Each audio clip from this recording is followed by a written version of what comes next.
Hi everyone, Jem here. Welcome back to my creative space. Now, in my last video I showed you this journal that I had created and said that it's a really simple way if you're just beginning your junk journaling journey. I'm always get that tongue twister. Your junk journaling journey. This is a great way to start off. And one of the things that I promised was I would show you how to make this really simple but effective journal cover. So that's what we're going to do today. I will link the previous video at the end, so if you want to go and watch that you can do. First, that's just a flick through of this journal, but what I'm going to do today is to show you how to make this cover. Now, whether you're a beginner, whether you're experienced, it's a great, quick, fun way to make a cover for a journal, and you don't need too many things. So I'm going to show you. You need either a cereal packet like this, cardboard, or I often use things like this. Now this is a cup of soup box, you can use a muesli bar box, whatever you like. Whatever size box you use will obviously depend on the size journal you end up with. And if you are a beginner, I would say start small. This one measures just under 11 centimetres by about 14.5. Great size to start with, and if you want quite a chunky journal, you're planning to put lots of things in it, you've got a nice spine already there for you. But if you've only got a manila folder or you've got a cereal box, these will work just as well. And if you've got a cereal box, then if I was using this one, I would trim off these bits so that I have this square of card left, and basically I would fold it in half and there's my journal cover. But I'm going to show you today how to use the small packaging box. So you need some cardboard, you need some bits and pieces of old music paper, book pages, well, that's a bit of a pattern, some bits and pieces like that, because we're going to collage with those to start with. And then you need an attractive napkin of some kind. So I've got a couple of different ones here. Even quite plain ones like this can be really quite effective. I've used this as a journal cover before. The one I'm going to be using today is this one. As I say, any napkin that you like. And the other thing you will need is either gel matte medium or PVA glue. I've used both. They both work equally well in my opinion. Some people prefer the matte medium, others are quite happy using the PVA. If you've got views either way, I'd love to know. But as I say, if you're just starting out and you don't want to spend lots of money, PVA glue, great way to go. All right, so the other thing that you can use, and this is optional, is gesso. I may or may not use that today, and I'll talk about why a bit later on. But if you don't have that, it's not essential. As I say, this is a great way to start your junk journal journey. And we like, I would like to show you how to do that without spending lots of money. All right, the only other thing that I've got here is a nice big glue brush, and this is it's an odd piece of acetate. Looks like it came off a folder, and I just use that for gluing. All right, so what was that? 4 things: packaging, bits for collaging, a napkin, and some glue. There you go, couldn't be simpler. All right, let's get started. So, and the only other thing of course is a pair of scissors. So what I'm going to do, as I say, if I was using the cardboard, I would just be folding it in half. As I'm going to be using this box, I'm going to cut down one of the side pieces and along the bottom, so that I can open it out. And then basically I'm going to get rid of all these extra tag bits. Now you will see this box ripped when I opened it. Doesn't matter, it's going to be collaged, so things like that don't matter. But what I'm going to do now is cut off all these extra pieces, and I'll show you what we're left with. So there we go, I've taken off all those extra bits, and as you'll see, what we're left with, instant journal cover. So let's make that a bit nicer. We're going to start by just tearing the pieces that we're going to use for collage just into sort of random pieces.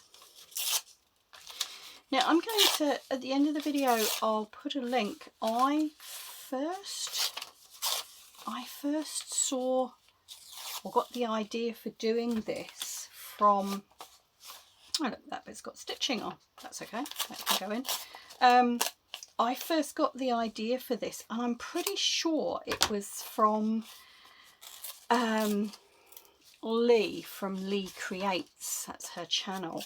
And I've looked back through her videos and I can't find the original video, but I'm pretty sure it was from her, and I will put a link at the end to her channel, because she's amazingly inspirational anyway, and I recommend you go and watch some of the stuff she does. So Lee, if you happen to see this and you know the video I'm referring to, please feel free to let me know.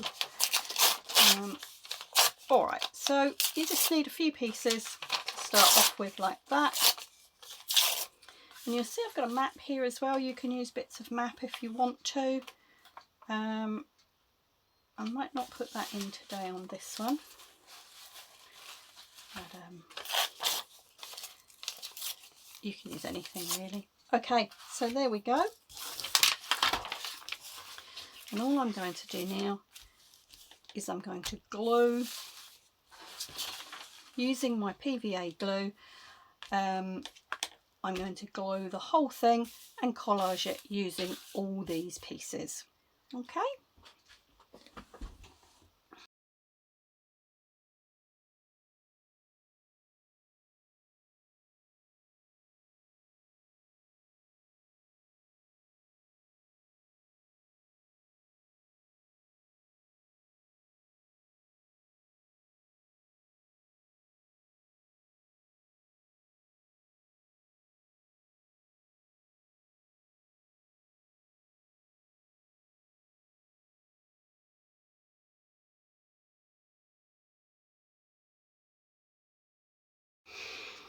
Okay, so there we are. That's completely covered. Now, a couple of things to think about is when I'm doing this, I have a quick scan as I'm gluing things down, and just double check that if you're using book pages or text of any kind, I like to just double check as I'm putting them down, just make sure that there's nothing offensive, or, I mean, this is going to be covered by a napkin, but you know, I would hate for, you know, an offensive word to show through, and you know, for all your hard work to be spoiled. So that's just my little tip. Check as you're gluing down, make sure that any words that are showing you're okay with. And as you will see, what I was doing there as I was talking was I was just going over the top with a nice layer of PVA, and that's just going to make sure that's all stuck down, and no bits are coming up. Now you will see I've overlapped some of the edges there. That's okay. And stick it from our acetate. That's okay, we can trim those off afterwards. So what I'm going to do now, it's a beautiful sunny day here today in New Zealand, so I'm going to put this on a nice warm windowsill and leave it to dry, and then we'll come back and I'll show you the next step. You could dry this off with a hairdryer if you wanted to. As I say, I'm going to harness the power of the sun today, so we'll be back. Okay, we're back, and that's all nice and dry now. So what I'm going to do, as you can see, there's some bits and pieces sticking off around the edges, so I'm just going to trim those down, and we'll get rid of those before we go any further. Now, one of the beautiful things about collaging onto your cardboard like this is that it's giving it an extra layer of strength, and also some lovely texture.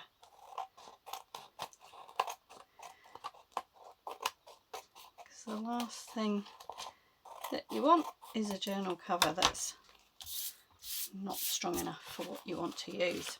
So there you go, you will already see that's coming together. You've got a spine, front and a back cover, and you can turn it around, see which way you want it. I think I'm going to go that way. Now, if you want to, at this stage, you can put a coat of gesso over this, which is just going to knock back some of that colour. Now, the times I might do that is if I was using a napkin like this one, that's got a lot of white on it and is really quite see-through, and you didn't want, by the time you've taken that off, you didn't want too much of that print showing through. But for this journal today, I'm actually going to use this napkin, and this has got quite a brightly coloured print, and I think even when we separate it out, I don't think you're going to get too much of that print showing through. You're just going to have the strength and the texture there. So I'm not going to use gesso today, but if you want to do that, that's an extra layer that you can add in. All right, so using napkins. Most napkins are 2-3 ply, depending on the quality. And what you want to do is to separate off, and sometimes this is a little bit difficult. You have to play with the corner. Actually, this one's not too bad.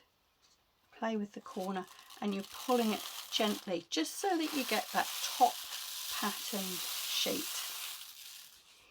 Now, I'm not good at throwing anything away, and I keep these. You can use these for gel printing, you can use them for collaging, you can just use them for mopping up, but don't throw them away, they're great. Alright, so you've got your top layer of print.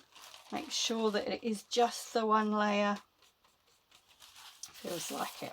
Alright, now at this stage, depending on the size of your cover and the size of your napkin, you want to have a bit of a look and see where you're going to position it.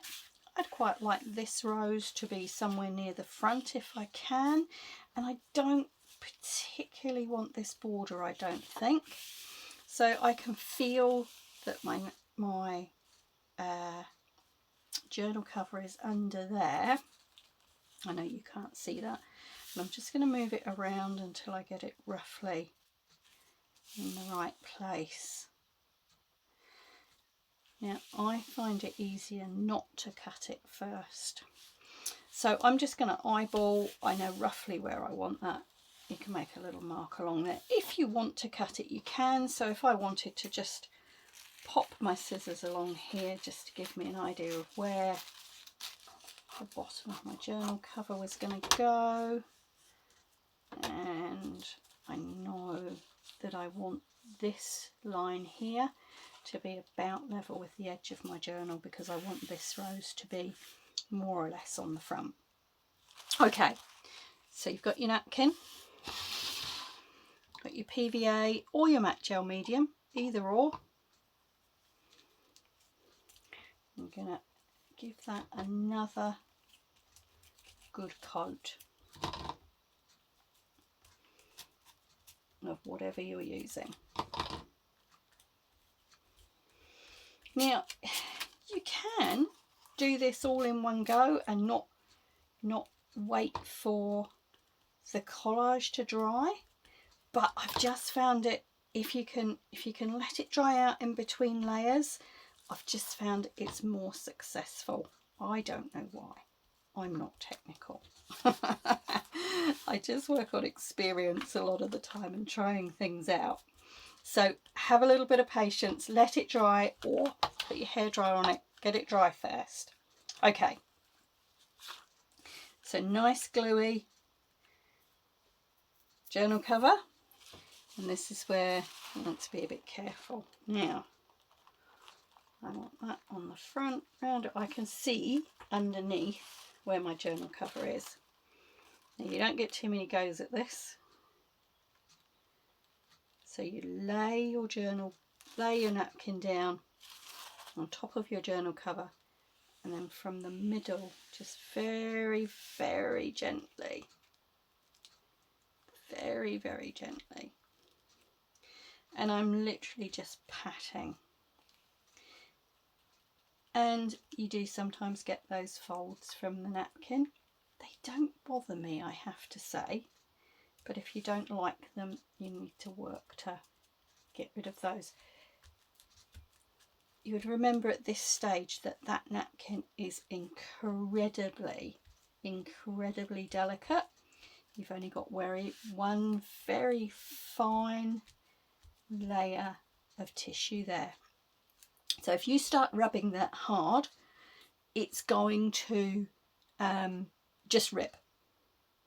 Now, if that does happen, don't panic, because quite often you can sort of patch it and glue it back down. And I've seen some people use scrapers like this and just gently work from the edge, from the middle out to the edge. I quite like a little bit of a wrinkle. I like the look it gives, and a lot of that will dry out as it dries. So what I'm going to do now, peel it off my bit of acetate, turn it over, and I'm going to cut round it. Now again, at this stage, that napkin will be really delicate, so just go very carefully and trim all the way around.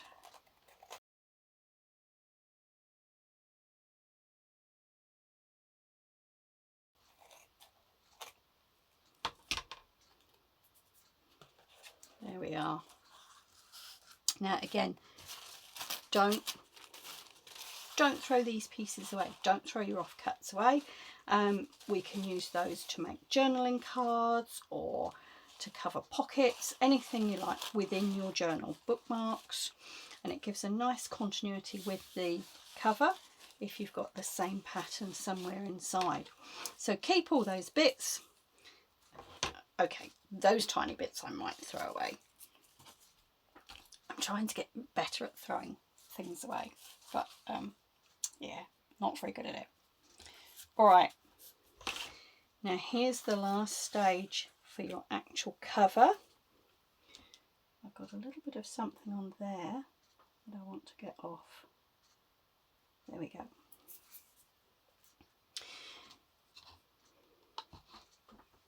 I actually find it easier. See, it says watery glue. I keep a jar of PVA that's already had water added to it. And I just find it easier for this stage if the glue is a little bit runnier than normal. Because what you're going to do now, bear in mind this is still wet, so be really careful. You're going to take your PVA, start at the middle, and just brush your way out. And you're wanting to, you can smooth out some of those wrinkles if you really want to. As I say, personally, I like them. As I say, you're just working from the middle out to the edges.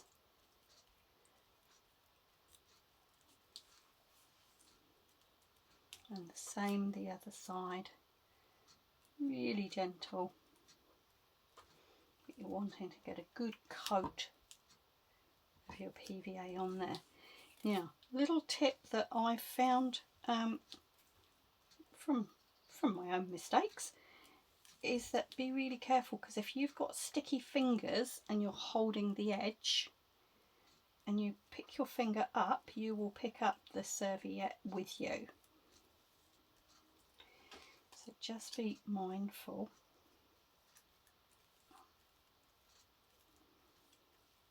So there you go. You see, by using PVA that's got a little bit of water added to it, it just makes that whole process a little bit easier.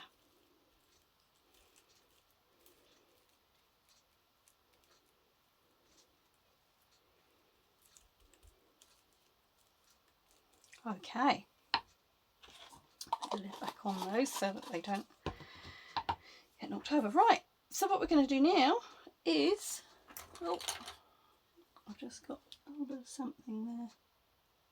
There we go. I'm going to put that back in the sun to finish drying.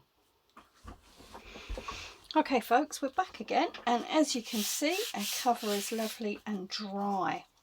And I don't know whether you can see there, because we collaged underneath it, on the lighter coloured pieces of the napkin, you just get those lovely hints of text, and even on the green there you can just see the music paper coming through.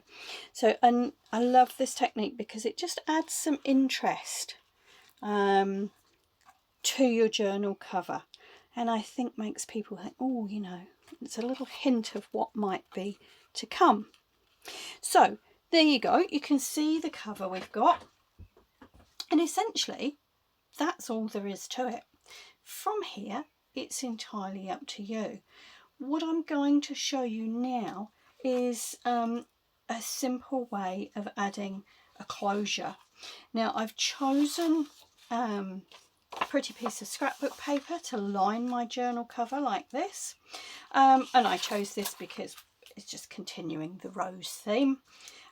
This will probably be a floral or a garden type themed journal. So I've chosen this, and what we're going to do simply is to stick this inside. But before you do that, it's always worth thinking about your closure. Now on the one I showed you originally, you will see there's a very simple brad closure here, and that is holding the elastic for the journal, and that keeps it closed. Now if you want to do that, that's great, but what we need to do is to put that on before we line the inside cover of the journal. So that would be one way of doing it. If you're going to do that, I would suggest that you use quite a chunky brad like this one. These are quite big, ordinary sort of brads. But again, if I was going to do the elastic like on this one, I would pick something a little more chunky again. So here you will see those are those leaves that I used, and that is quite a good solid brad, and that actually measures, that's almost 2 centimeters. By just over 1.5, so that's a good size. It's got a good chunky stem on it, and that's going to hold your elastic nicely. What else have we got? There's a black one. The other ones that I've used before, you would have seen one of these on some of the journals. These are nice big chunky ones as well, and you can attach dangles or anything you want if you put one of those on the front. So that might look quite nice on the front of this journal, and I could do that if I was going to use the elastic, which is actually one of the simplest ways of closing your journal, is to use a piece of elastic. But I'm going to show you something slightly different today. I've got this gorgeous red velvet ribbon, and I want to use this as a tie closure. So what I'm going to do with this, I'm actually going to use a brad and fasten it through the spine. So what I want to do is to imagine that this is coming around here and closing. So I want my back piece to be nice and long.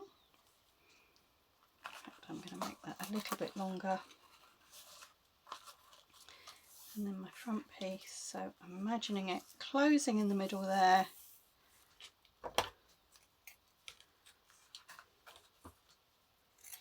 And chop it off. Right, put that to the side. I just like to cut the ends on the slant like that.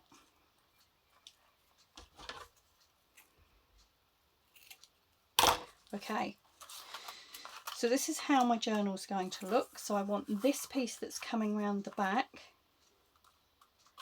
and this piece to meet in the middle and be roughly the same length. So let's adjust that. There we go, round about the correct place. So holding that,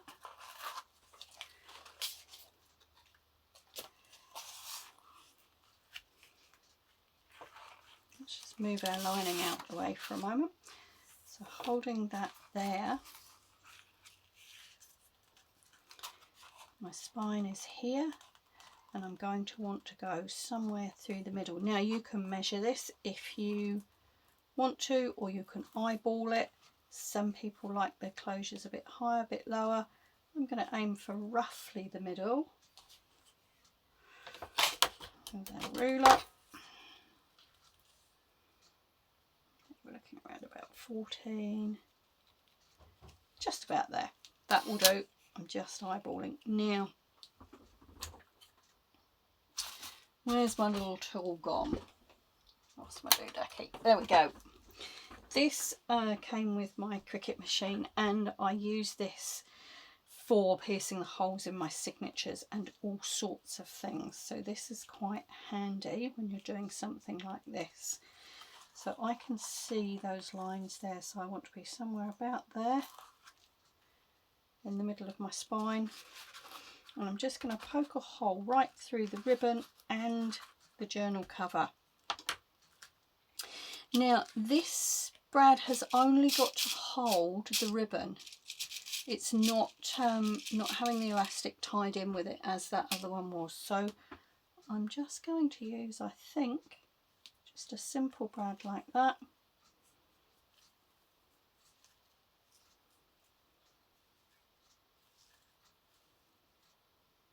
I've lost my hole in the ribbon now.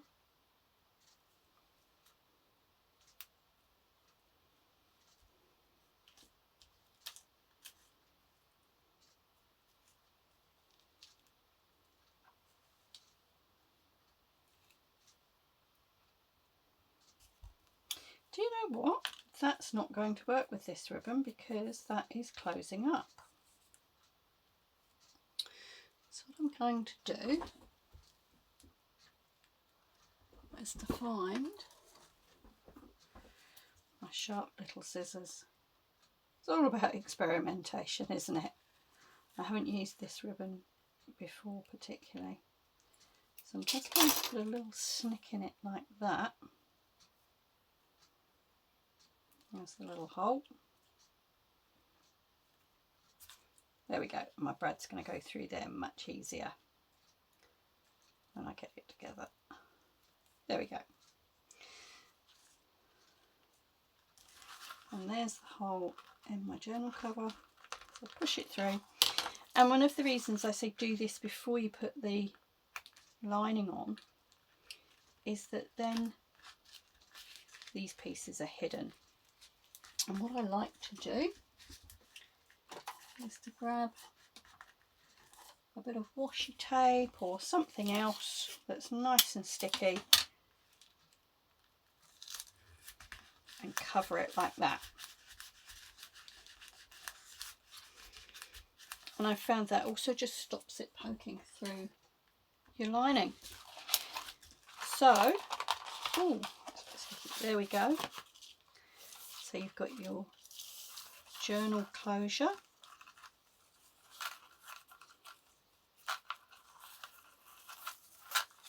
Like this. Another very simple way of closing your journal. And hey, how good does that look with the velvet ribbon and the red? All right, I'm going to pop my lining in. I'll come back and show you when I've finished. Okay folks, so there we go. That is your basic journal cover. So I've lined the inside with the scrapbook paper, and with this one I've just chosen to go around the edge on my sewing machine. That's completely optional, entirely up to you. If you're a sewer and you've got a machine, that's great. If not, you don't need it. The original one I did doesn't have it. Okay, so we're going to tie this at the front. One of the lovely things about either the elastic or the ties like this, they can expand as you put things into your journal. You can allow some extra room. Oh, just going to redo that so that we've got the velvet on both sides.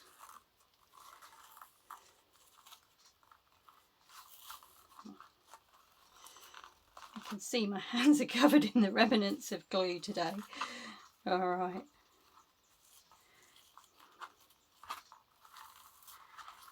There we go. How pretty is that? 4 basic materials needed. Your cardboard, which we'll use packaging. Some scraps of book pages, music paper, and a napkin and some glue. Finished off with a scrap of scrapbook paper inside, a brad and a piece of ribbon. There you go folks. Hope you've enjoyed that. Hope you found it useful. I'm going to do, my next video is going to be the same technique but a slightly different closure. So if you're interested, and a different fold, so if you're interested in taking your journal covers one step further, then I would suggest that might be a good place to go next. Otherwise, I hope you've enjoyed this video. If you have, please give us a thumbs up. If you have any questions or comments, please feel free to leave them below. Otherwise, I hope you've enjoyed this. But for now, folks, ka kite anō.